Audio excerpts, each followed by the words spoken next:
దేవుడు మనకి ఇచ్చిన ప్రశస్తమైన సమయంలో ఈ రాత్రి ఒక చిన్న మాటను గురించి చాలా విషయాలు ధ్యానం చేసుకుందాం. ప్రభు మనకి సమయం ఇచ్చిన కొలది. నిర్గమాకాండం 14వ అధ్యాయం 21, 22 వచనాల నుండి ధ్యానం చేసుకుందాం. నిర్గమాకాండం 14వ అధ్యాయం 21 ఒకరు చదవండి, 22 మరొకరు చదవండి.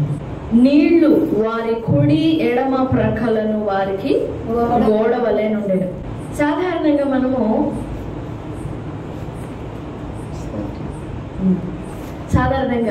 దేవుని ఆజ్ఞకు లోబడతాం, దేవుని ఆజ్ఞకు లోబడతాం. దేవుని వాక్యానికి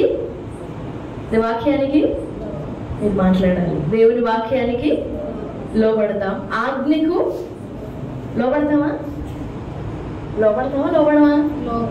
లోబడాలా వద్దా చెప్పండి. చాలు, లోబడాలి కదా. ఆజ్ఞకు లోబడాలా, వాక్యానికి లోబడాలా, కట్టడకి లోబడాలా, దేవుని నియమానికి లోబడాలా, దేవుని చట్టానికి లోబడాలా.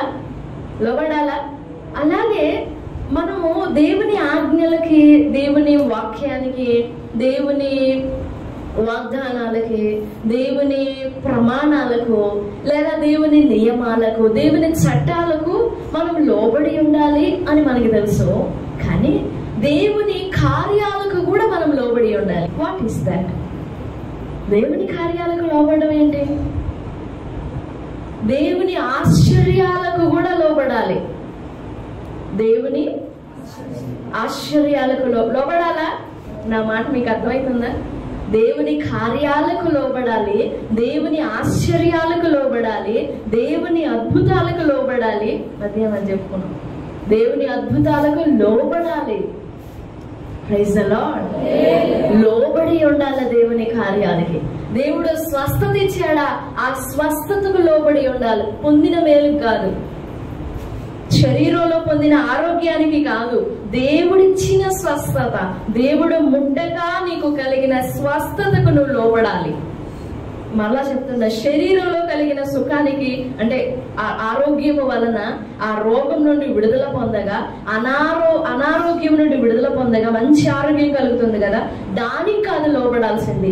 దేవుని హస్తము నిన్ను తాకగా నువ్వు విడుదల పొందావే, దేవుని హస్తము నిన్ను ముట్టగా నువ్వు స్వస్థపడ్డావే, ఆ కార్యానికి నువ్వు లోబడి ఉండాలి.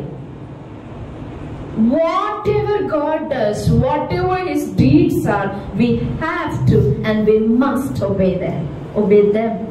His wonders, His miracles, ఆయన అద్భుతాలకి కూడా, ఆయన ఆశ్చర్యాలకు కూడా, ఆయన కార్యాలకు కూడా, ఆయన ప్రమాణాలకి కూడా, వాగ్దానాలకు కూడా, ప్రవచనాలకు కూడా we have to obey, లోబడాలి.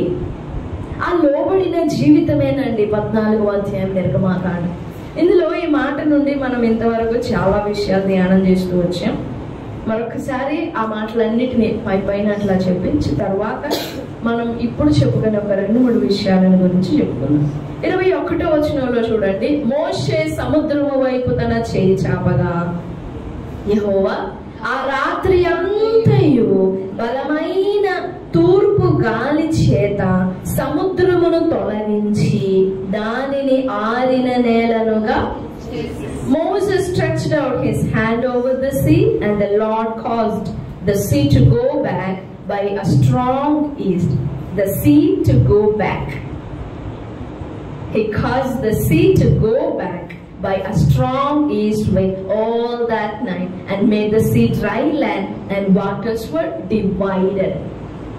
ఫరో అనుకున్నాడు, వాళ్ళని అసలు భలే మూసివేసేనే వాళ్ళని, ఏంటి అసలు నాకు ఇంత జ్ఞానం ఉంది అని గర్వపడ్డాడంట. 14వ అధ్యాయము 3వ వచనం.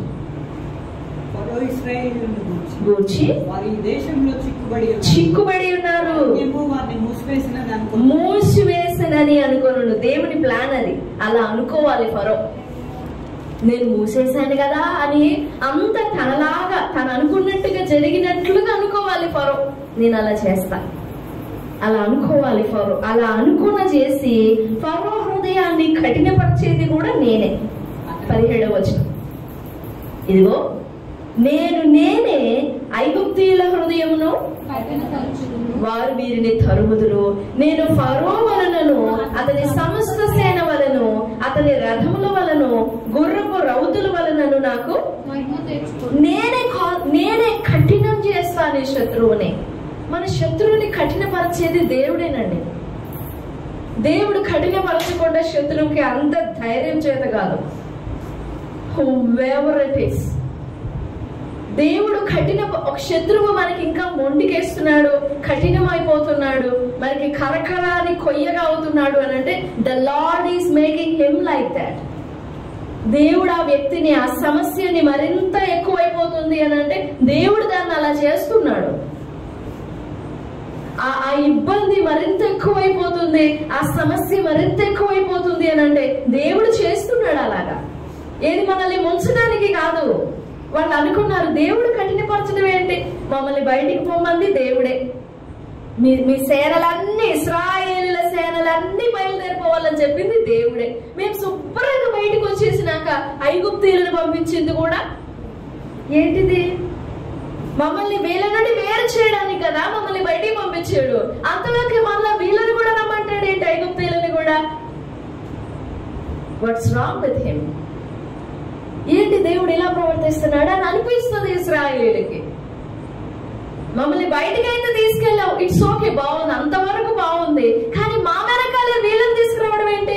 మమ్మల్ని ముంచడానికా, మమ్మల్ని చంపడానికా, మమ్మల్ని వాళ్ళ చేతుల్లో పెట్టడానికా, ఆ శత్రువు చేతుల్లో మమ్మల్ని ఇరికించడానికా? మా వెంటే వస్తున్నారు వాళ్ళు, మా నీడలాగా వస్తున్నారు వాళ్ళు, మమ్మల్ని తరుముతున్నారు వాళ్ళు. మమ్మల్ని తరుమునట్లుగా ఎందుకు చేస్తున్నావు నువ్వు? ఆ శత్రువు మమ్మల్ని ఎందుకు తరమాలి? ఆ శత్రువుకు మా మీద అధికారం ఎందుకు ఇవ్వాలి నువ్వు? ఆ శత్రువుకు మా మీద పెత్తనం ఏంటి, మా మీద బలం ఏంటి అని ఇశ్రాయేలీయులు అనుకున్నట్లుగా చేశాడు దేవుడు. చేసి తన సర్వాధికారాన్ని కనబరిచాడండి. దేవుడు ఎప్పుడైనా కానీ ఒక చిన్న మేలు చేసిన, ఒక చిన్న అద్భుతం చేసిన, ఒక చిన్న రవ్వంత ఆశ్చర్యం జరిగించిన, whatever he does, he'll make it happen with all his might. తన సర్వ శక్తినంతా కూడగట్టి ఆ చిన్న కార్యం చేస్తాడు. ఓకట్లా గాలి ఏలుతో అట్లా గోరితో అట్లా కదిలిస్తే ఈ కార్యం జరిగిపోయింది అనుకుంటాం మనం. ఆయన నీడతో వల్ల జరిగిపోయింది, ఏదో పొరపాటున అలా జరిగిపోయింది, కోఇన్సిడెన్స్ అనుకుంటాం మనం. నో, వాట్ ఎవర్ దేవుడు చేసే ఏ కార్యమైనా కానీ సర్వ ప్రపంచాన్ని ఆయన గుప్పెట్లో పెట్టుకొని తన సర్వాధికారముతో మన కొరకు కార్యం చేస్తాడు. అంత విలువైన వాళ్ళం మనం. Praise the lord. నా మాటలు మీకు అర్థమవుతున్నాయా? ఎంత విలువైన వాళ్ళం. తన శక్తి అంతా కూడా పెట్టుకోవాలి. ఓ 10 మందిని కొట్టడానికి ఎంతమంది కావాలి? ఎంతమంది కావాలి? ఓ 10 మంది కావాల్సి వస్తారా? ఓ బలవంతులు ఒక్కరు చాలు. కానీ దేవుడు అంట అలా కాదు. 10 మంది. శత్రువు చిన్నవాడే కావచ్చు, ఆయన ముందు ఎవరైనా నిలబడేది సర్వాధికారి ఆయన, సర్వశక్తిమంతుడు ఆయన. కానీ ఆ శత్రువుని ఓడించడానికి తన బలమంతా శత్రువుకు చూపడానికి కాదు, తన బలమంతా ఎవరికి చూపించడానికి? నాకు చూపించడానికి, మనకు చూపించడానికి తన బలమంతా తీసుకొని వస్తాడు. మనం చూసేటప్పుడు దేవుడు ఇంత బలవంతుడా అనిపిస్తుంది, ఇంత ప్రభావం గలవాడా, ఇంత శక్తిమంతుడా అనిపిస్తుంది. ఈ ఆశ్చర్యంలో ఇది మర్చిపోతాం. ఇంకా అది మనకి ఎక్కదు. అది ఆ శత్రువు ఎక్కడు, దాని కార్యాలు ఎక్కవు. ఇంత ప్రభావం అంతా కూడా అలా సొంతం చేసుకుంటాడు తన బిడ్డల్ని, దేవుని కార్యాలవి. అలాగా ఇశ్రాయేలీయుల కోసము సముద్రాన్ని, అక్కడ హల్లాక్, సముద్రాన్ని తొలగించి అనే వర్డ్ చాలా రోజుల నుంచి చెప్పుకుంటున్నాం అన్నమాట. సముద్రాన్ని తొలగించి అనే మాట. హలాక్ అంటే ఇట్లా ఇదిగో ఇక్కడ ఉన్నదాన్ని ఇట్లా ఎత్తి ఇక్కడ పెట్టడం. హలాక్ అంటే ఇక్కడ ఉన్నదాన్ని ఇట్లా ఎత్తి పక్కన పెట్టడం. దేన్ని చెప్పండి? దేన్ని? సముద్రం. మరొకసారి చెప్పండి. కాలం కాదు, ఓ బకెట్ నీళ్లు కాదు, సముద్రాన్ని ఇట్లా ఎత్తి తీసి అక్కడ పక్కన పెట్టేశాడు. ఎవరి కోసం? ఇశ్రాయేలీయుల కొరకు. నీ ముందర నా ముందర అలాంటి సముద్రాలు, అవి ఏవైనా, అది ఎవరైనా, అది ఏదైనా ఎత్తట్ల పడేస్తాడు. He'll make it happen whatever it is. But ఆ కార్యానికి లోబడాలి, ఆ ఆశ్చర్యానికి, ఆయన చూపించిన ఆ బలానికి లోబడాలి. ఆయన చేసిన ఆ మేలుకి, ఆయన చేసిన ఆ ఆశ్చర్యానికి మనం లోబడాలి. ఆ లోబడిన జీవితమేనండి 14వ అధ్యాయం. దేవుడు సముద్రాన్ని తొలగించాడు, ఓకే. దేవుడి కార్యాలు చేశాడు, ఓకే. సముద్రాన్ని అయితే తొలగించాడు, కానీ ఈ పక్కన మూసివేయబడి గుడుకుంటే సరికుంటే భయంతో వణికిపోతున్న ఇశ్రాయేలీయుల్ని అసలు మీరు ఎందుకు ఇట్లా బాధపడుతున్నారండి అని ఇట్లా ఎత్తుకొని తీసుకొని పోయి ఆ సముద్రం ఆవరణ పెట్టలేడా? సముద్రాన్ని తొలగించాలి, ఆ వీళ్ళని అట్లా ఎత్తి అమాంతంగా పక్కన దించేయచ్చు కదా. సముద్రాన్ని తొలగించిన దేవునికి ఈ ఇశ్రాయేలీయులను ఎత్తుకొని తీసుకొని పక్కన పెట్టడం కష్టమా? కాదు, సింపుల్. Everything is possible. కానీ ఆ అద్భుతములో, ఆ కార్యములో వారే నడవాలి. ఈ ఆరిన నేలని దేవుడు చేసిన, వారి ఎదుట ఉన్న మహాసముద్రాన్ని దేవుడు తొలగించిన, his waiting for you to take action of obedience. అది నీ ముందర నుండి ఎప్పుడో తొలగిపోయి ఉంటుంది. దేవుడు అట్లా తీసి పక్కన పెట్టి నీ కోసం చూస్తా ఉంటాడు. Will you take action? నీ కోసం అన్ని సిద్ధంగా ఉన్నాయి, నువ్వు నడుస్తావా?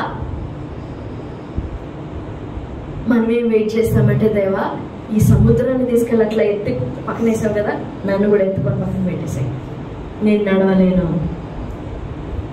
నాకు చేత కాదు,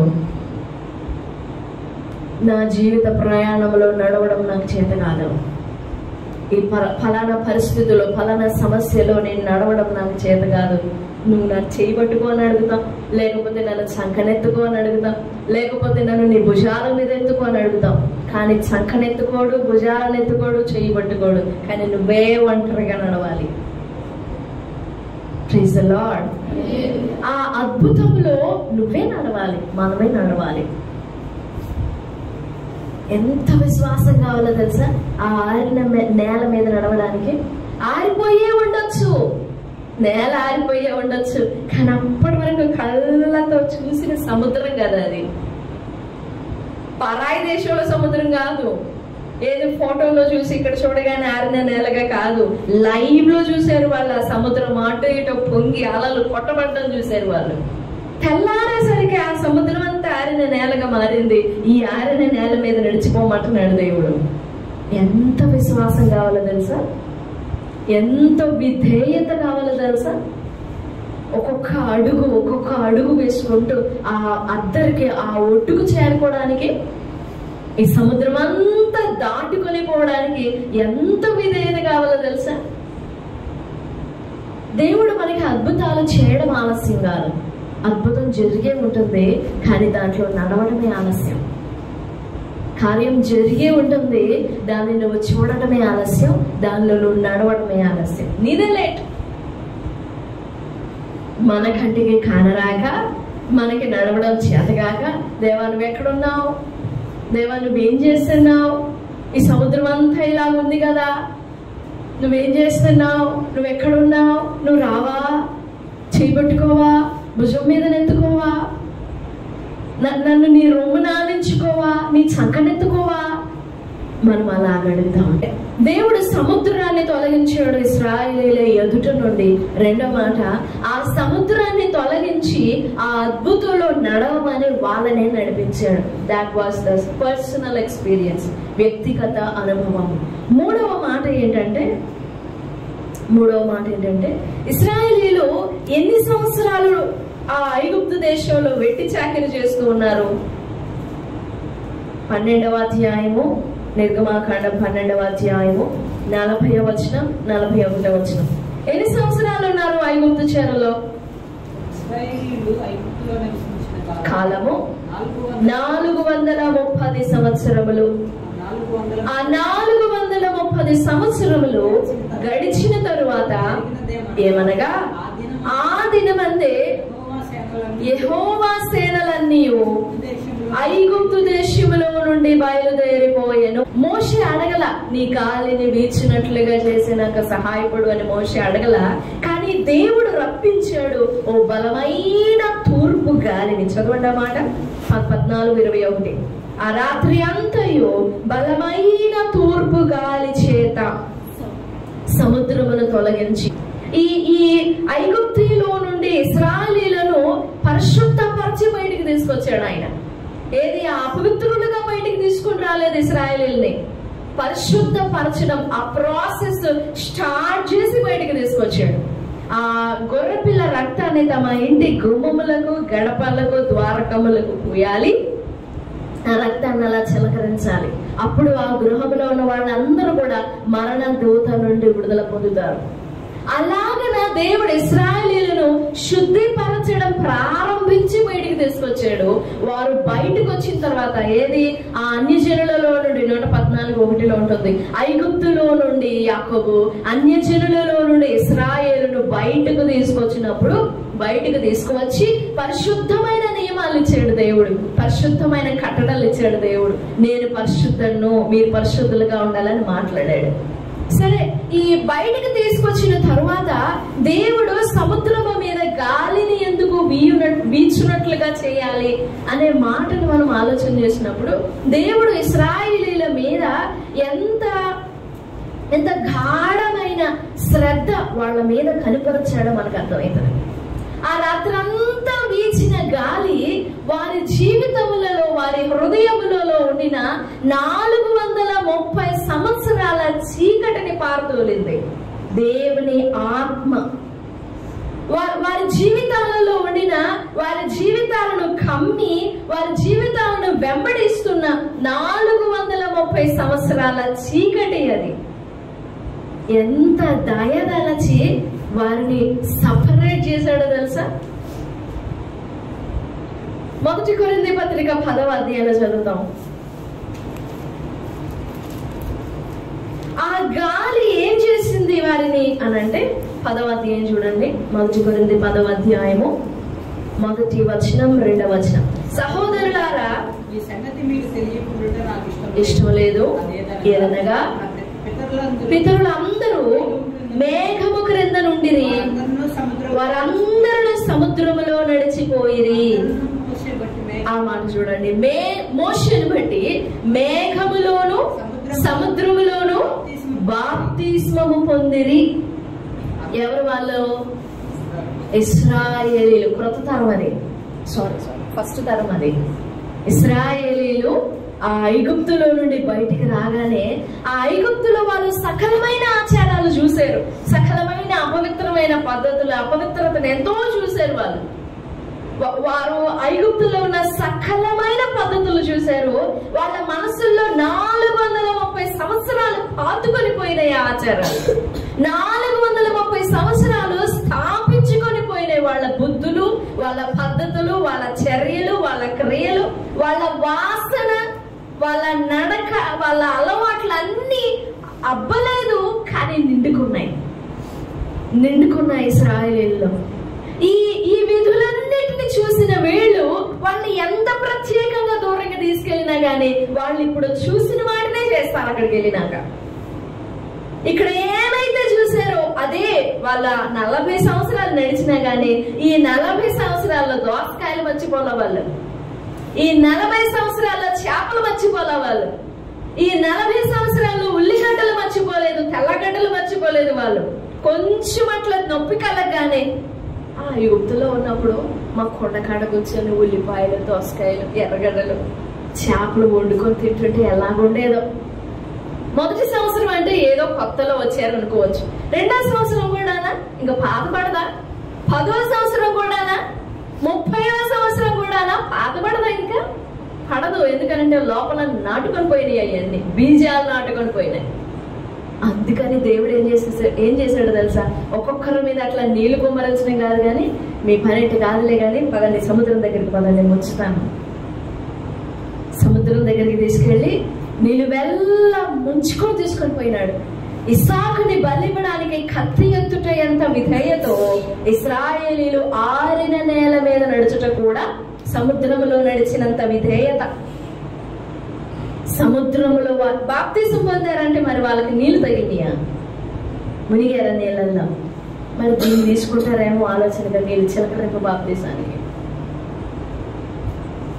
మునకలా నీళ్ళు టచ్ చేయనియా వాళ్ళకి? టచ్ చేయని అంటే మళ్ళీ తేడా వచ్చేస్తుంది వాక్యం. టచ్ అవ్వాల. మరి బాప్తిసం ఎలా తీసుకున్నారు? ఇందాక చెప్పే కదా, ఇస్సాకును బలి ఇవ్వడానికి ఇస్సాకును బలి అర్పించెను అని ఉంటుంది హెబ్రీ పత్రికలో. విశ్వాసమును బట్టి అర్పించాడా అబ్రహాము? లేదు, అది విశ్వాసపు మాదిరి. ఇది కూడా అంతే. ఆ సముద్రములో నడుచుట, వారిని అలా నడిపించుట దేవుని ఉద్దేశం. నువ్వు ఆ సముద్రంలో నడుస్తున్నప్పుడు గుర్తుపెట్టుకో, దేవుడు నీకు ఒక పాఠం నేర్పుతున్నాడు, నిన్ను ఒక ప్రక్షాళనలో నడిపిస్తున్నాడు. నేను నడవను అని ఎగురుతాను అని అంటే కుదరదు. నువ్వు ఆ అనుభవం పోగొట్టుకుంటావు, ఆ ప్రక్షాళన పోగొట్టుకుంటావు. దేవుడు అలా నడిపించాడండి ఇశ్రాయేలుని.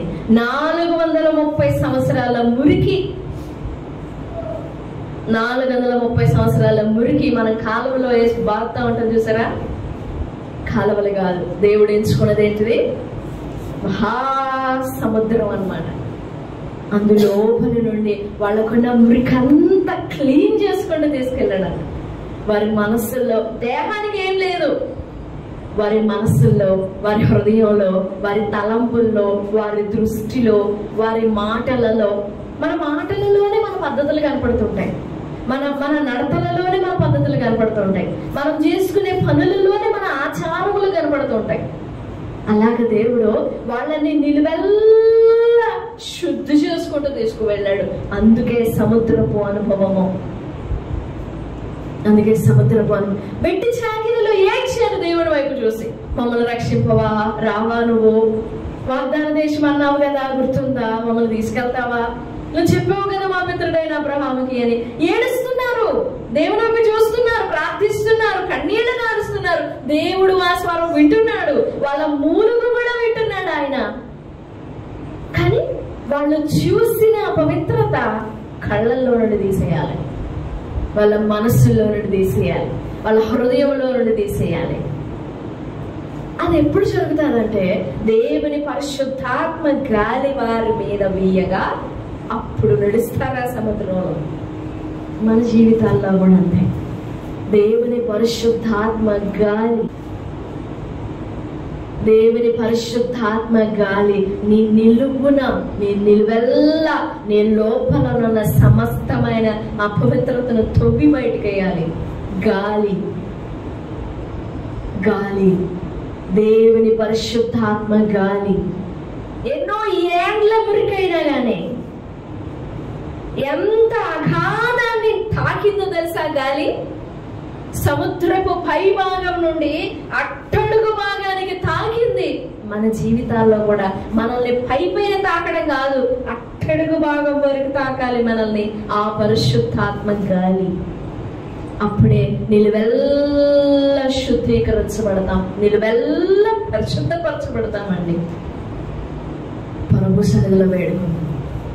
ఆ బంధకం, ఆ 430 సంవత్సరాల పాపం, చీకటి బంధకాలు వారిలో నుండి తొలగించి, అదే ఆ నడుస్తున్నప్పుడే జరిగిన కార్యాలన్నమాట అవి.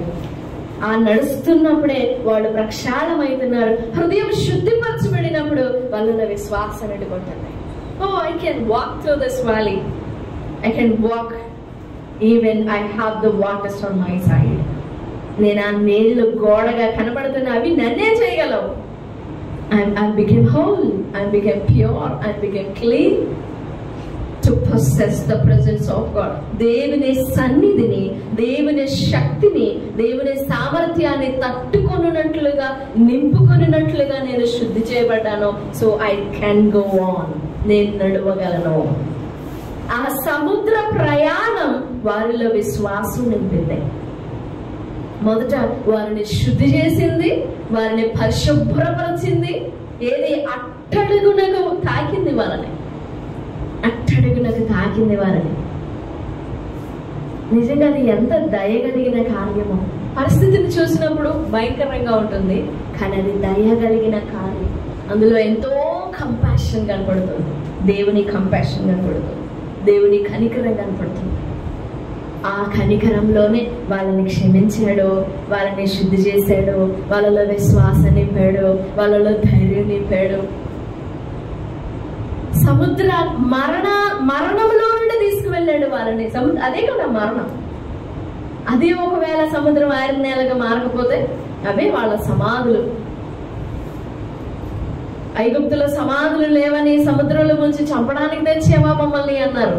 స్టార్టింగ్ సముద్రం చూడగానే ఆ సమాధే తెరవబడింది వాళ్ళ కోసం. భూమి గడియలు విప్పబడినాయి వాళ్ళ కోసం. అగాధపు లోతులు తెరవబడినాయండి వాళ్ళ కోసం. ఎందుకు, ఎప్పుడు అనంటే దేవుని పరిశుద్ధాత్మ గాలి వీయగా తీర్పు తీర్చాడు దేవుడు. వాళ్ళ అవిశ్వాసానికి, వాళ్ళ అవిధేయతకి, వాళ్ళ అంతవరకు కళ్ళతో నింపుకున్నది, వాళ్ళ చెవులతో నింపుకున్నది, వాళ్ళ మనసుతో నింపుకున్నది, వాళ్ళ మాటలతో నింపుకున్న వాటన్నిటికీ తీర్పు తెచ్చేసాడు. అక్కడ ఈస్ట్ విండ్ అని ఎందుకు ఉండాలి? ఉత్తరవాయు అని అంటే బాగుండేది కదా అనిపిస్తుంది. అది తీర్పు ఎలాగవుతుంది? తీర్పుని ఎలా అర్థం చేసుకోవాలి అనిపిస్తుంది. కానీ దేవుడు మనలోని ప్రతి దుష్టత్వానికి తీర్పు తీర్చేయాలి, తీర్చి దాన్ని శుద్ధి చేసేయాలి, దాన్ని కాల్చివేయాలి. అప్పుడు శుద్ధులమైతాం. నిలువెల్లా శుద్ధిపరచబడి మరణంలో నుండి దాటుకొని బయటకు వచ్చిన మనిషికి ఉంటది కదా ధైర్యం.